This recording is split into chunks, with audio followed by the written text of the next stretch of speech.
వద్దురా నాయన మాకొద్దురా నాయన రాజీనామా చేయాలి చేతగాని ముఖ్యమంత్రి వెంటనే రాజీనామా చేయాలి చేతగాని ముఖ్యమంత్రి వెంటనే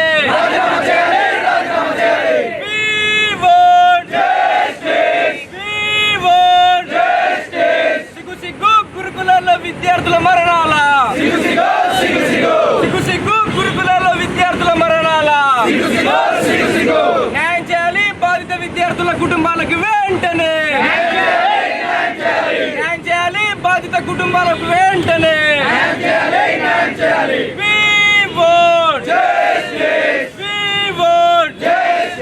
CM down down CM down down CM down down CM down down CM down down CM down down CM down down CM down down CM down down CM down down CM down down CM down down రాజీనామా చేయాలి అసమర్థ ముఖ్యమంత్రి వెంటనే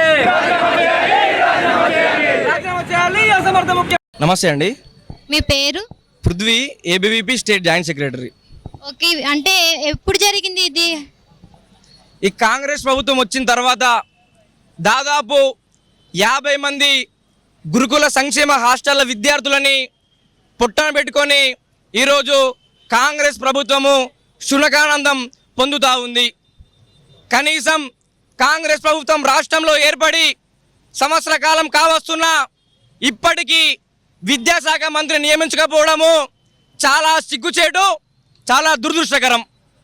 విద్యాశాఖ మంత్రి తన దగ్గర పెట్టుకున్నటువంటి రేవంత్ రెడ్డి గారు ఈ 50 మరణాలు జరిగినప్పుడు ఏ ఒక్క సందర్భంలో కూడా విద్యార్థుల మరణాల పట్ల స్పందించినటువంటి పాపాన పోలేదు ఈ యొక్క ముఖ్యమంత్రి. ఈ ముఖ్యమంత్రి మేము ఒకటే అడుగుతూ ఉన్నాం, ఈ పిల్లలు మీ పిల్లలు లాంటి వాళ్ళు కాదా? మీ యొక్క మంత్రులు, మీ యొక్క ఎమ్మెల్యే ఎంపీల యొక్క పిల్లలు ఏసీలో చదువుకుంటే మాలాంటి పేద విద్యార్థులు ఈరోజు పాములు కుట్టి ఫుడ్ పాయిజనింగ్ అయ్యి పెచ్చులు తలకాయల మీద పడి విద్యుత్ ఘాతాలతోటి సంక్షేమ హాస్టళ్లలో చచ్చిపోతూ ఉంటే మానవత్వం కరువైనటువంటి కాంగ్రెస్ నాయకులు ఏ ఒక్కరు కూడా మాట్లాడి ఆ కుటుంబాలకి ధైర్యాన్ని ఇచ్చినటువంటి పాపాన పోలేదు. ఈ సంఘటనలు చూస్తూ ఉంటే తెలంగాణ రాష్ట్రంలో గురుకులాలైనా లేకపోతే శ్మశాన వాటికలు అని చెప్పేసి అందరికీ సందేశం కలుగుతూ ఉంది. మేము ఒకటే డిమాండ్ చేస్తూ ఉన్నాం, నిన్న ఏదో టాస్క్ ఫోర్స్ అని చెప్పేసి చేతులు దులుపుకునేటువంటి ప్రయత్నము ఈ కాంగ్రెస్ ప్రభుత్వం చేస్తూ ఉంది. నిన్న మంత్రి సీతక్క చెప్తా ఉంది, ఇక్కడ ఉన్నటువంటి కాంట్రాక్టర్లు అందరూ కూడా బీఆర్ఎస్ పార్టీ నాయకులు అని చెప్పేసి. అమ్మ సీతక్క, ఉన్నటువంటి కాంట్రాక్టర్లందరూ బీఆర్ఎస్ నాయకులు అయితే మీరు వాళ్ళపైన ఎందుకు చర్యలు తీసుకోవట్లేదు అంటే బీఆర్ఎస్ కాంగ్రెస్ నాయకుల మధ్యలో చీకటి ఒప్పందం ఉందని చెప్పేసి ఈరోజు ఏబీవీపీ నాయకులమైన మేము కాంగ్రెస్ నాయకుల్ని మేము అడుగుతూ ఉన్నాం.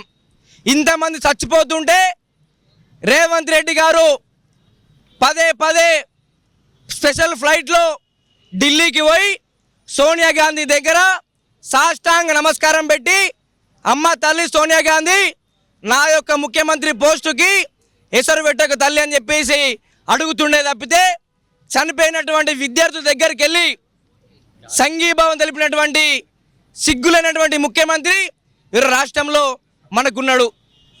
గతంలో ప్రతిపక్షంలో ఉన్నప్పుడు ఇదే రేవంత్ రెడ్డి సిగ్గు లేకుండా నీతిమలైనటువంటి మాటలు మాట్లాడుతూ కాంగ్రెస్ పార్టీ అధికారంలోకి వస్తే విద్యా వ్యవస్థ మెరుగుపడుతుంది, సంక్షేమ హాస్టళ్లు బాగుపడతాయి, యూనివర్సిటీలు మెరుగైతాయి అని చెప్పినటువంటి రేవంత్ రెడ్డి సంవత్సర కాలం గడుస్తూ ఉన్నా కూడా స్కాలర్షిప్ రాలే, యూనివర్సిటీలు బాగుపడలే, సంక్షేమ హాస్టళ్ళ పక్క భవనాలు రాలే, సంక్షేమ హాస్టల్లో విద్యార్థులు నాణ్యమైనటువంటి భోజనం అందించట్లే.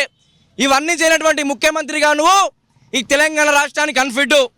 వెంటనే నువ్వు రాజీనామా చేసి ఆ రాజీనామా పత్రాన్ని చనిపోయినటువంటి విద్యార్థుల యొక్క కుటుంబాలకు అందించి వాళ్ళ యొక్క కాళ్ళు మొక్కి వాళ్ళ కాళ్ళు కడిగి ఆ నీళ్ళని నెత్తి మీద చల్లుకుంటే తప్పితే నువ్వు చేసినటువంటి పాపము పోదని చెప్పేసి మేము డిమాండ్ చేస్తూ చనిపోయినటువంటి విద్యార్థులకు కుటుంబాలకు వెంటనే న్యాయం చేయాలి. అదేవిధంగా ఏదైతే ఈ ఘటన కారకులైనటువంటి వ్యక్తులని కఠినంగా శిక్షించాలి. అదేవిధంగా భవిష్యత్తులో ఇటువంటి ఘటనలు పునరావృతం కాకుండా చూడాలని చెప్పేసి మేము డిమాండ్ చేస్తూ ఉన్నాం. అంటే గత ప్రభుత్వంలో హాస్టల్స్ అన్ని బాగానే ఉన్నాయి. అంటే మీరు చెప్పారు కదా, పెచ్చులు ఊడి పడుతున్నాయి, పిల్లల మీద తలలు పగులుతున్నాయని. అంటే గత ప్రభుత్వంలో ఇలాంటివి ఏమి జరగలేదా? ఈ తెలంగాణ రాష్ట్ర ప్రజల యొక్క పరిస్థితి ఎట్లుందంటే పెనం మీద నుంచి పోయి పొయ్యిలో పడ్డట్టు అయింది. గతంలో కూడా కేసీఆర్ హయాంలో ఇట్లాగే విద్యార్థులు పాము కాటుతోటి ప్రహరీ గోడ కూలి పెచ్చుల మీద పడి ఫ్యాన్ల మీద పడి కరెంటు షాకులతోటి చనిపోతే అప్పుడున్నటువంటి కేసీఆర్ ప్రభుత్వానికి దున్నపోతు మీద వాన పడ్డట్టు ఏదైతే నిమ్మకి నీరెత్తినటువంటి వివరించినటువంటి బీఆర్ఎస్ నాయకులు, అప్పుడే ఉన్నటువంటి ప్రతిపక్ష నాయకుడు రేవంత్ రెడ్డి మాట్లాడుతూ మాకు గెలిపియర్రి, మా కోటేయండి, మమ్మల్ని గెలిపిస్తే బంగారు తెలంగాణ ఇస్తాము, విద్యార్థుల జీవితాలే బాగుపరుస్తామన్నటువంటి రేవంత్ రెడ్డి వచ్చిన తర్వాత తెలంగాణ ప్రజలకి తెడ్డు చూపించి ఈరోజు హాయిగా సీఎం క్యాంప్ ఆఫీస్లో చెదతిరుగుతూ ఉన్నాడు. బీఆర్ఎస్ మరియు కాంగ్రెస్ నాయకులు బేరీజు వేస్తే కరెక్టుగా తూకం అవుతారు. మేము ఒకటే చెప్తా ఉన్నాం, బీఆర్ఎస్ నాయకులు తెలంగాణ రాష్ట్రానికి వేసినందుకు ఏమీ లేదు. At the same time Congress నాయకులు కూడా ఈ తెలంగాణ రాష్ట్రానికి కానీ విద్యార్థులకు కానీ విద్యార్థి సమాజానికి కానీ చేసింది శూన్యం. బీఆర్ఎస్ మరియు కాంగ్రెస్ నాయకుల యొక్క చీకటి ఒప్పందం వల్లనే బీఆర్ఎస్ నాయకుల యొక్క కాంట్రాక్టులను కాపాడడం కోసమే ఈరోజు విద్యార్థుల యొక్క ప్రాణాలను ఈ యొక్క కాంగ్రెస్ ప్రభుత్వము పొట్టన పెట్టుకుందని చెప్పేసి మేము స్పష్టం చేస్తూ ఉన్నాం. అంటే ఇప్పుడు సీఎం రాజీనామా చేసేస్తే పరిష్కారం దొరికినట్టేనా మీకు? ఈ సమస్యకి పరిష్కారం అనేది ఎప్పుడు దొరుకుతుందంటే సరైనటువంటి విజిట్ జరిగినప్పుడు, అధికారులు సరైనగా వాళ్ళ యొక్క విధులు నిర్వర్తించినప్పుడు. మేము రేవంత్ రెడ్డి గారిని ఎందుకు రాజీనామా చేయమంటున్నామంటే ఈరోజు విద్యాశాఖ మంత్రి వీటన్నీ కూడా బాధ్యత వహించాలి. ఈరోజు విద్యాశాఖ మంత్రి ఎవరి దగ్గర ఉంది అక్క? ఎవరి దగ్గర ఉంది? ఎవరి దగ్గర లేదంటే ఎవరి దగ్గర ఉన్నట్టు? ముఖ్యమంత్రి దగ్గర ఉన్నట్టే కదా. అంటే ముఖ్యమంత్రి గారు రాజీనామా చేయాల్సింది. ఎవరు రాజీనామా చేయాలి? అందుకే ముఖ్యమంత్రి రాజీనామా చేయమని చెప్తున్నాము. విద్యాశాఖ మంత్రి ఉంటే రాష్ట్రానికి ఆ విద్యాశాఖ మంత్రిని రాజీనామా చేయమంటే వాళ్ళం మేము. ఆ విద్యాశాఖ నీ దగ్గర పెట్టుకున్నావు కదా, ఆ విద్యాశాఖ అంటే నువ్వే కదా, ఇప్పుడు ఈ రాష్ట్రానికి విద్యాశాఖ మంత్రి నువ్వే కదా, అటువంటిప్పుడు నిన్ను కాకపోతే ఎవరిని అడగాలి రాజీనామా చేయమని చెప్పేసి? అంటే ప్రభుత్వం ఎన్ని రోజులు వచ్చి అంటే విద్యా మంత్రిని ఇంకా పెట్టకపోవడం గల కారణం అసలు ఏమంటారు? మమ్మల్ని అడగడం కాదు, రేవంత్ రెడ్డిని అడగాలి విద్యాశాఖ ఎందుకు పెట్టలేదు అని చెప్పేసి. అంటే ఓట్లేందే గెలవరు కదా ఆయన. ఎవరు ఓట్లేంది? ఇప్పుడు ముఖ్యమంత్రి అయ్యాడంటే మనందరం ఓట్లు వేయబట్టే కదా ఆయన ముఖ్యమంత్రి అయ్యారు. మేము అనేది కూడా అదే. తెలంగాణ రాష్ట్ర ప్రజలు కాంగ్రెస్ పార్టీని విశ్వసించి కాంగ్రెస్ పార్టీ రాష్ట్రానికి ఏదో చేస్తుందని చెప్పేసి నమ్మి ఓట్లేస్తే నమ్మినటువంటి తెలంగాణ ప్రజల్ని నట్టేట ముంచినటువంటి పార్టీ కాంగ్రెస్ పార్టీ అని చెప్పి మేము చెప్తా ఉన్నాం. అంటే ఇప్పుడు పిల్లలకి ఇలాగ ఫుడ్ పాయిజన్ అయిందని ఇదంతా మీరు చేస్తున్నారు. నెక్స్ట్ టైం ప్రభుత్వం మారితే పిల్లలంతా హ్యాపీగా ఉంటారని మీరు అనుకుంటున్నారా? మేము అనుకోవడం కాదు. అంటే మీరు అనేది ఎట్లుందంటే ఇటువంటి ఘటనలు జరిగితే ఎవరు మాట్లాడొద్దు, ఏ ప్రభుత్వం అట్లా మాట్లాడని నేను అనట్లేదు, మాట్లాడాల్సిందే, గొంతెత్తి మనం మాట్లాడాల్సిందే. కానీ దీనికి ఒక పరిష్కారం అనేది రావాలి కదా మనకంటూ. మేము ఏదైతే ఉద్యమం చేసిన కారణంగా నిన్న ఏదో టాస్క్ ఫోర్స్ అని పెట్టిర్రు, అదే మేము మాట్లాడకపోతే ఆ టాస్క్ ఫోర్స్ పెడతారా? టాస్క్ ఫోర్స్ పెట్టినప్పుడు కూడా మేము రోడ్ల మీదకి ఎందుకు వచ్చినాం? టాస్క్ ఫోర్స్ అనేది పరిష్కారం కాదు. టాస్క్ ఫోర్స్ అనేది పరిష్కారం కాదు. నాణ్యమైనటువంటి సరుకుల హాస్టళ్ళకి రవాణా కావాలి అని చెప్పేసి మేము అడుగుతా ఉన్నాం. ఏ ప్రభుత్వం వచ్చినా, ఏ రాజకీయ పార్టీ వచ్చినా, ఎవరు ముఖ్యమంత్రి అయినా విద్యార్థులకు అన్యాయం జరిగితే ముందుండి కొట్లాడేటువంటి విద్యార్థి సంఘం ఏబీవీపీ. రాజకీయాలకు అతీతంగా, రాజకీయ పార్టీలకు అతీతంగా, రాజకీయ నాయకులకు అతీతంగా విద్యార్థుల పక్షాన ఉండి ఎక్కడ విద్యార్థికి అన్యాయం జరిగితే అక్కడ ఏబీవీపీ విద్యార్థుల పక్షాన పోరాడి విద్యార్థులకు న్యాయం జరిగేంత వరకు వాళ్ళ పక్షాన నిలబడుతుంది ఏబీవీపీ. ఈరోజు రేవంత్ రెడ్డి గారు ఉన్నారని చెప్పేసి, గతంలో కేసీఆర్ ఉన్నారని చెప్పేసి మేము ఈరోజు ఉద్యమాలు చేయట్లేదు. గతంలో కేసీఆర్ హయాంలో కూడా మేము మాట్లాడి మా గొంతులు అరిగినాయి, తిరిగి మా చెప్పులు అరిగినాయి. మేము జైల్లోకి పోయి మా యొక్క జవసత్వాలు పోయినాయి తప్పితే మేము ఎప్పుడు కూడా వెనుకడిగేయలే. కాంగ్రెస్ కానీ, బీఆర్ఎస్ కానీ, బీజేపీ కానీ, ఎంఐఎం కానీ, ఏ పార్టీ అయినా కానీ విద్యార్థులకు అన్యాయం జరిగితే ముందుండి కొట్లాడేది మేము.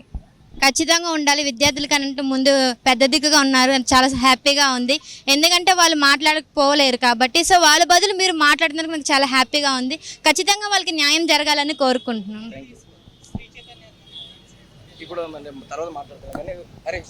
నా పేరు సుజిత్ కుమార్. నేను నిజాం కళాశాల 2వ సంవత్సరం బీఎస్సీ హార్డ్వేర్లో చదువుతున్నాను. నా బాధ్యత వచ్చేసి బషీర్బాగ్ టౌన్ జాయింట్ సెక్రటరీ. ఇక్కడ మనం ఎందుకు సమావేశమైనామో మనందరికీ తెలిసిన విషయమే. గురుకులాల్లో 48 మంది విద్యార్థుల మృతి పట్టించుకొని కాంగ్రెస్ ప్రభుత్వం. మీ అందరికీ ఈ సందర్భంగా నేను ఏం చెప్పాలనుకుంటున్నానంటే, నేను కూడా ఒక గురుకుల విద్యార్థినే. 5వ తరగతి నుంచి ఇంటర్మీడియట్ 2వ సంవత్సరం వరకు మొత్తం 7 సంవత్సరాలు నేను గురుకులాల్లోనే చదివాను. అయితే ఇప్పుడు కాంగ్రెస్ ప్రభుత్వం వచ్చినాక నాకు ఒక పాయింట్ ఏమర్థమైందంటే, కేసీఆర్ ప్రభుత్వం కానీ కాంగ్రెస్ ప్రభుత్వం కానీ మారింది ప్రభుత్వాలు మాత్రమే, పాలన కాదు. అయితే రేవంత్ రెడ్డికి నా తరపున ఏం చెప్పాలనుకుంటున్నానంటే, చనిపోయింది పిల్లలే కదా, పట్టించుకోకుండా ఉంటే ఏం పర్లేదు అని రేవంత్ రెడ్డి అనుకుంటున్నాడేమో.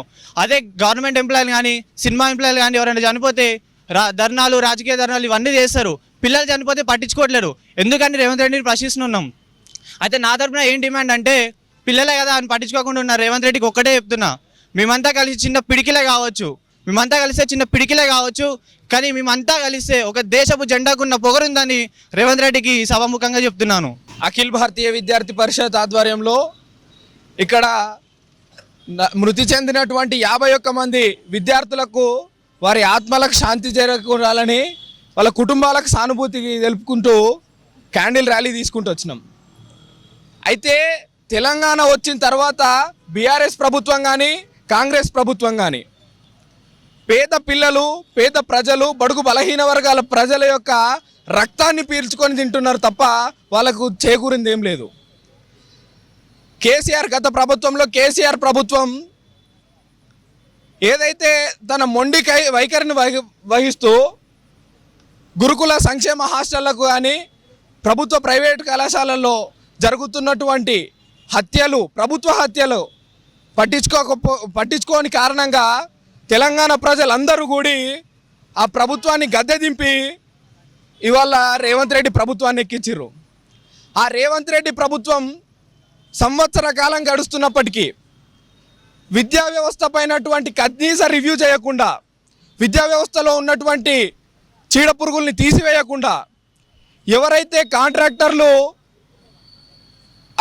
అసమర్థంగా చేస్తున్నారో వాళ్ళని పట్టించుకోకుండా వ్యవహరిస్తున్నారో వాళ్ళను రాజీనామా చేయిస్తలేరు. సో అఖిల భారతీయ విద్యార్థి పరిషత్ ఏమంటుందంటే, వాళ్ళని వెంటనే తీసివేసి ఈ సంఘటనలపైన వెంటనే రివ్యూ చేసి అత్యంత త్వరగా, ఎంత వీలైతే అంత త్వరగా దీనికి పూర్తి న్యాయం కలిగించాలని అఖిల భారతీయ విద్యార్థి పరిషత్ డిమాండ్ చేస్తుంది. వీటిని ముమ్మాటిగా ప్రభుత్వ హత్యలుగానే ఏబీవీపీ పరిగణిస్తుంది. అంటే ప్రభుత్వము తన హత్యల కారణంగా 51 మంది విద్యార్థులు చనిపోయిన కారణంగా ప్రభుత్వ సంక్షేమ హాస్టళ్లలో వేరే విద్యార్థులు చదువుకోవాలంటే భయమేస్తుంది. రేవంత్ రెడ్డి గతంలో మాట్లాడుతూ ప్రభుత్వానికి సంక్షేమ హాస్టల్ అనేటివి బర్డెన్ అవుతున్నాయి, సంవత్సరానికి 7,000 కోట్ల రూపాయల కన్నా ఎక్కువ రూపాయలు దానికి ఖర్చు పెట్టాల్సి వస్తుంది, విద్యార్థులతో వాళ్ళ తల్లిదండ్రులతో ఉంటేనే మంచిగా ఉంటుంది అన్న మాటలు వ్యాఖ్యానాలు చేసిండు. అంటే రేవంత్ రెడ్డి గారు మీరు ఇట్లాంటివన్నింటినీ పట్టించుకోకుండా దీని కారణంగా ప్రజల్లో సంక్షేమ హాస్టళ్ల పైన ఉన్నటువంటి నమ్మకాన్ని సన్నగిల్లించి వీటిని మూసివేద్దామన్న ప్రయత్నం చేస్తున్నారా? సూటిగా ఇట్లాంటి ప్రశ్నలు ఎన్నో ఉన్నాయి. రేవంత్ రెడ్డి ప్రభుత్వం వచ్చినాక ఏ శాంతి భద్రతలు కానీ ఏవి కానీ సరిగ్గా ఉండలేదు. అయితే ఏబీవీపీ డిమాండ్ చేస్తుంది ఇవన్నింటికీ సమూల మార్పులు చేసి వాళ్ళకి న్యాయం కలిగించాలని కోరుతున్నాం. ఇక్కడ సమావేశమైన విషయం ఏంటంటే, నిన్నగాక మొన్న గురుకుల హాస్టల్లో 52 మంది విద్యార్థులు చనిపోయారు. దానికి కారణం ఎవరంటే ఈ కాంగ్రెస్ ప్రభుత్వం అని చెప్పవచ్చు. ఎందుకంటే కాంగ్రెస్ ప్రభుత్వం ఏర్పడి సంవత్సరం కానొస్తుంది, అయినా ఇప్పటికీ మన విద్యాశాఖ మంత్రి లేడు. అంటే మీకు పక్క పార్టీలు ఉన్న ఎమ్మెల్యేలను కొనడం పైన ఉన్నంత దృష్టి మన విద్యాశాఖ మంత్రి పైన ఎందుకు పెట్టడం లేదని మేము హెచ్చరిస్తూ ఉన్నాం. ఆ 52 మంది కుటుంబాలకు మీరు వెళ్ళి వాళ్ళను పరామర్శించాలి. లేకపోతే ఆ 52 మంది విద్యార్థుల తల్లిదండ్రులకు మీరు ఏం సమాధానం చెప్తారో మేము హెచ్చరిస్తూ ఉన్నాం. ఇవన్నీ ప్రభుత్వం చేసిన హత్య అని మేము ఏబీపీ చెప్తా ఉన్నాం. ధన్యవాదాలు. అందరికీ నమస్తే. నా పేరు Anjan, BA honours second year, AVP Nizam college కార్యదర్శి. ఈరోజు మనం ఈడ గ్యాదర్ కావడానికి కారణం ఏంటంటే 2 రోజుల క్రితం జరిగిన ఫుడ్ పాయిజన్ వల్ల చనిపోయిన విద్యార్థులు. కాంగ్రెస్ ప్రభుత్వం వచ్చిన సంవత్సరం లోపల 33 సార్లు ఫుడ్ పాయిజన్ కావడం జరిగింది. అందులో 886 మంది విద్యార్థులు సఫర్ కావడం జరిగింది. వాళ్ళలో ఈ రోజు నాటికి 51 మంది మృతి చెందడం జరిగింది. అంటే ఈ ప్రభుత్వం విద్యార్థులపై ఎంత చిన్న చూపు చూస్తుందంటే 38 సార్లు ఫుడ్ పాయిజన్ అయినప్పుడు ఒక కమిటీ వేసి విచారం చేయాలన్న ఇంగిత జ్ఞానం కూడా లేని సీఎం మన రేవంత్ రెడ్డి, ఆయనకి పక్క పార్టీలో ఉన్న ఎమ్మెల్యేని కొనుక్కోవడం తెలుసు, అవతల వాళ్ళని విమర్శించి అది చేయడం తెలుసు, కానీ విద్యార్థులపై చిన్న ఇంత అంటే కొంచెమైనా దృష్టి పెట్టడం కూడా లేదు. విద్యార్థుల కోసం పని చేస్తామన్నారు. మేము మా అఖిల భారతీయ విద్యార్థి పరిషత్ పోయిన ప్రభుత్వానికి చెప్పింది, హెచ్చరించి టీఆర్ఎస్ ప్రభుత్వం ఉన్నప్పుడు ఆ ప్రభుత్వం ఇలానే చేసే కథన పేరు పెట్టి ఆ ప్రభుత్వాన్ని కుప్పగొల్చడం జరిగింది. అలానే ఈ ప్రభుత్వం కానీ ఇలానే చేసి ఉంటే విద్యార్థుల తిరుగుబాటు మొదలవుతుంది, కాంగ్రెస్ ప్రభుత్వం కూలిపోవడం జరుగుతుంది, హెచ్చరించడం జరుగుతుంది. నా పేరు ఉమేష్. ఇప్పుడు అన్నగారు చెప్పినట్లే గత ప్రభుత్వం లాగానే ఈ ప్రభుత్వం కూడా విద్యార్థులపై ఎలాంటి ఇంట్రెస్ట్ తీసుకోవడం లేదు, స్టడీపై ఎలాంటి ఇంట్రెస్ట్ తీసుకోవడం లేదు. దాదాపు 48 మంది పిల్లల అకస్మాత్ మరణాలు కాదు, ఇది ఆత్మహత్య. ఎందుకంటున్నా అంటే పిల్లలకు కావాల్సింది ఎడ్యుకేషన్తో పాటు వసతి గృహాలు, మంచి తిండి, మంచి వసతులు. ఎందుకంటే ప్రతి గురుకులాల్లో వచ్చేవాళ్ళు మధ్యతరగతి పిల్లలు, పేదవాళ్ళే ఉంటారు. దాదాపు పల్లెటూరుల నుంచి వస్తారు. వాళ్ళకి కావాల్సింది ఏంది? విద్యతో పాటు నాణ్యమైన ఆహారం. అదే సరిగ్గా ఇవ్వకపోతే ప్రభుత్వం దేనికి?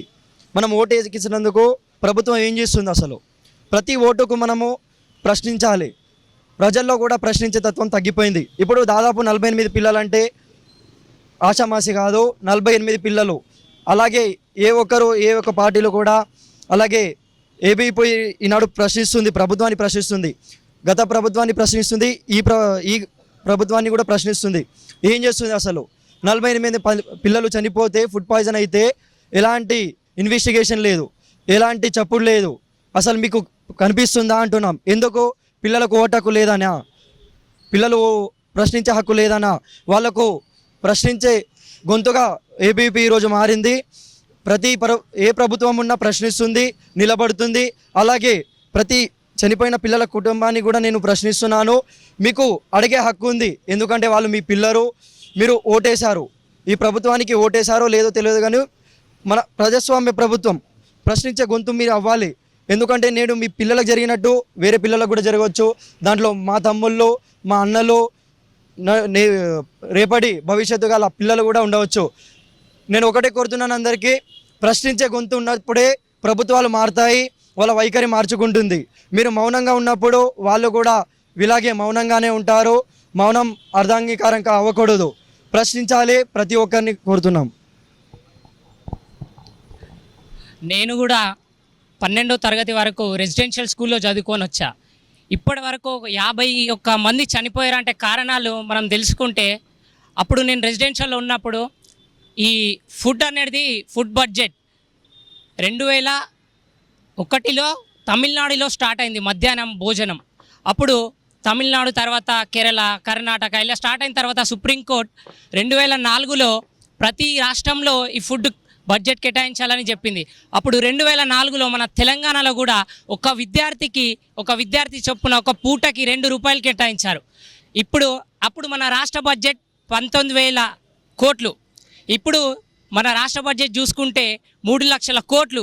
కానీ ఒక విద్యార్థికి కేటాయిస్తుంది మాత్రం 5 రూపాయల 45 పైసలు. 19,000 కోట్లు ఉన్నప్పుడు 2 రూపాయలు కేటాయిస్తే 3 లక్షల కోట్లకు వచ్చినప్పుడు ఒక విద్యార్థికి ఎందుకు పెంచట్లేరు? బడ్జెట్ పెంచుకుంటున్నారు కానీ విద్యార్థి భోజనానికి పెంచట్లేరు. ఇలా ఇంకా నిర్లక్ష్యంగా చేస్తే విద్యార్థుల పైన ఏబీవైపీ తరపున ఇంకా పెద్ద ఎత్తున నిరసన చేస్తామని తెలుపుతున్నాను. నేను కూడా గత 2 సంవత్సరాల్లో గురుకులాలో చదివాను. నేను గురుకులాలో చదివినప్పుడు కూడా ఒకసారి మా హాస్టల్లో కూడా ఫుడ్ పాయిజన్ అయింది. మేము కూడా ప్రొటెస్ట్కి దిగిన తర్వాత ఒక 2 డేసే మారింది. 2 డేస్ తర్వాత మళ్ళీ యథావిధిగా వచ్చింది. మేము చేసేది 2 డేస్ కోసం కాదు, జీవితకాలం ఉండాలి. విద్యార్థులే లేనిది అసలు మీరే ఇక్కడ రాజకీయం, అసలు ప్రభుత్వమే, అసలు విద్యార్థులు లేనిది ప్రభుత్వం ఎక్కడిది? విద్యార్థులు ఉంటేనేగా ప్రభుత్వం. కాబట్టి ఈ ప్రభుత్వాన్ని నిలదీస్తున్నాను. ఇప్పుడు చనిపోయిన 48 కుటుంబాలకు ప్రభుత్వం ఏం సమాధానం ఇస్తుందో నేను కూడా అడుగుతున్నాను. కాబట్టి ఏబీపీ తరఫున ఒకటే కోరుకుంటున్నాం. మేము కూడా ఇప్పుడు చనిపోయిన 48 కుటుంబాలకు మీరు ఇచ్చే సమాధానం ఏమిటో మేము కోరుకుంటున్నాం. అంతే. Thank you.